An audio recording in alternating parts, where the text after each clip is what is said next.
Vice President Kamala Harris is making the media rounds now, starting with the week off with CBS's 60 Minutes. The Vice President discussing her plan for the economy, still felt short of providing answers on how she's going to pay for some of the agenda. Join us now to talk more about this and much more. Former House Speaker Kevin McCarthy. We are seeing her venture forth now after what some would say was quite a while. And I don't know whether you'd say she was sort of forced to do it, or why do you think it's happening now? I mean, well, she's being forced. Her whole plan was to stay away from the media all the time, and it started playing against her. But okay, she's gone on 60 Minutes, but can anyone tell me her 3 points of what she's going to do if she wins? No. And so it's not breaking through. You've got to, if you ask Trump... I can tell you what she said. Yeah, you're asking me what she said? Yeah, what are the 3 things she will do if she wins? She's going to try to deal with housing, right? $25,000, yeah. No, $25,000, and she's going to try to build more houses so that there's a greater supply. She says that she's going to give $50,000 or a $50,000 credit to small businesses, right? What else is on your list? I'm sorry, you can't run for president. You can't say, I'm going to stop immigration, build the wall, I'm going to make the economy stronger. You can really go run for president. But the idea that you're saying that nobody knows, I mean, but you can't. You can't Kevin, she says she's name 3. going to raise taxes on corporations. She's going to raise taxes on individuals. She says she's going to do that to maintain programs and increase programs for what she says is the middle class. She says she's going to support Roe v. Wade. I mean, those are the things she says she's going to do. On the other side, it's... You don't have a clear... I can't believe running for president this time, every single American can say 3 things. She's running for president by not being Donald Trump and not being She's Joe running Biden. Against somebody instead of for something. So if she was to win, to govern would be very difficult.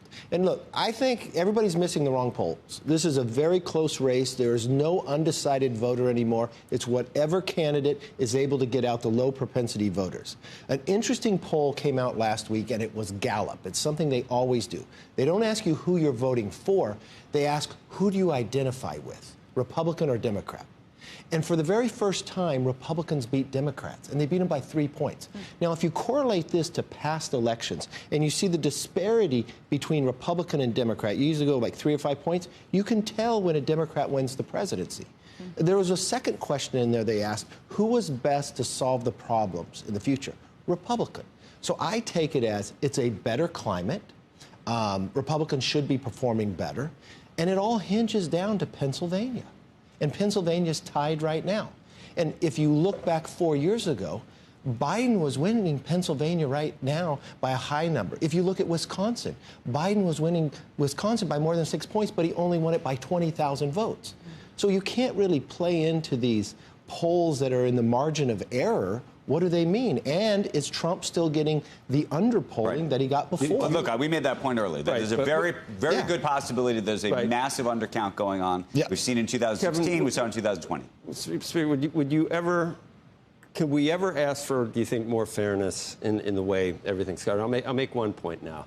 The outrage machine for Elon Musk for now endorsing Trump is out of control.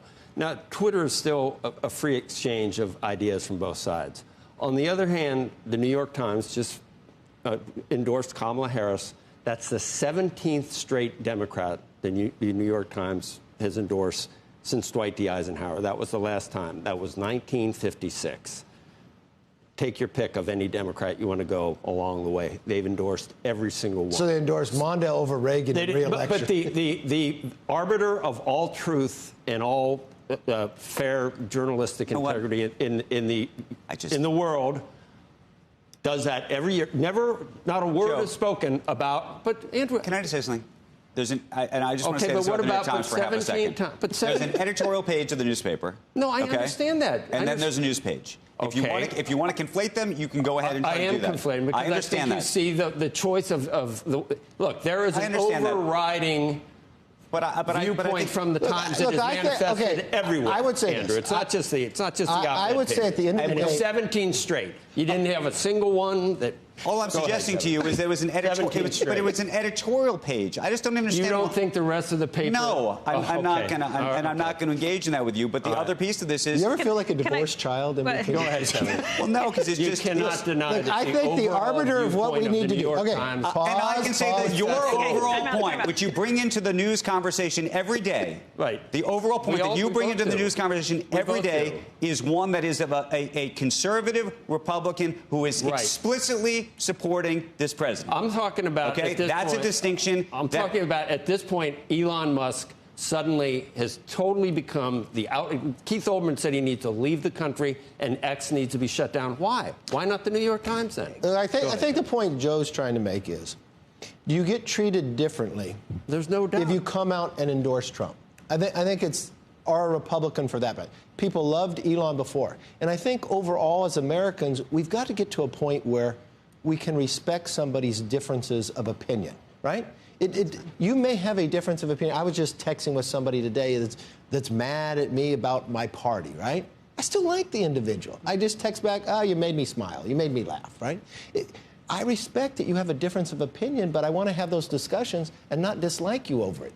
Elon, we can't bring our astronauts back from space unless it was for Elon. We just had a hurricane where these people can't have internet unless it was for Elon. If you're somebody from the left and care about the environment, the only person that really developed an electric car everybody loves is Tesla.